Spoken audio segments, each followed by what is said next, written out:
欢迎来到恩典频道。今天刚刚好是中秋节，所以我们来做黑芝麻红豆月饼。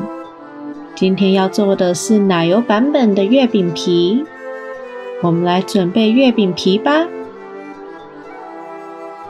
我这里有110克的常温奶油，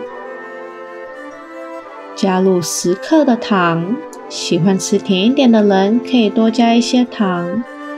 我会建议先用刮刀把它稍微搅拌一下，再下去打到蓬松为止。再来，我们可以加入20克的奶油乳酪，打一下，再加入1颗蛋黄，把它打均匀。我们现在要加入10克的炼乳，我这里有205克的低筋面粉，加入15克的黑芝麻粉，把它过筛进去。再来，我们要把它搅拌成为一团，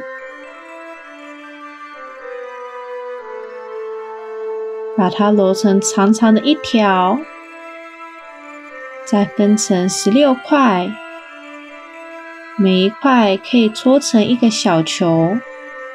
我们现在就可以来准备月饼馅了。我今天要包的是红豆，这里有320克的红豆馅，每一颗球差不多20克。拿月饼皮，轻轻的用手把它整成小碗的形状，边边可以捏得薄一点。加入我们的红豆馅，轻轻的往上推，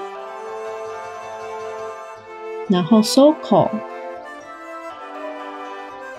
再用手把它搓得圆一点。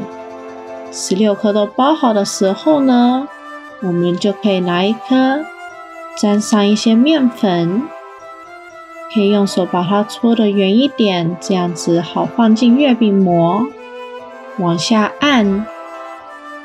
我们这样子一个月饼就做好了。16个都做好的时候呢，上面可以撒上1层的蛋液，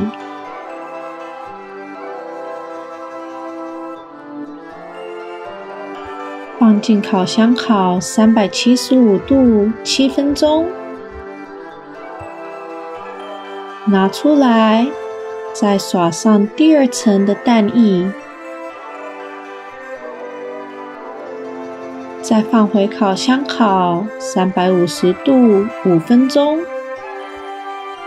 那我会建议月饼放个1-2天再拿出来吃，这样子会更好吃。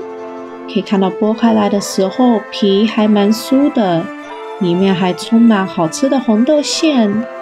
我在这里祝大家中秋节快乐，喜欢的人请订阅、按赞、开启小铃铛。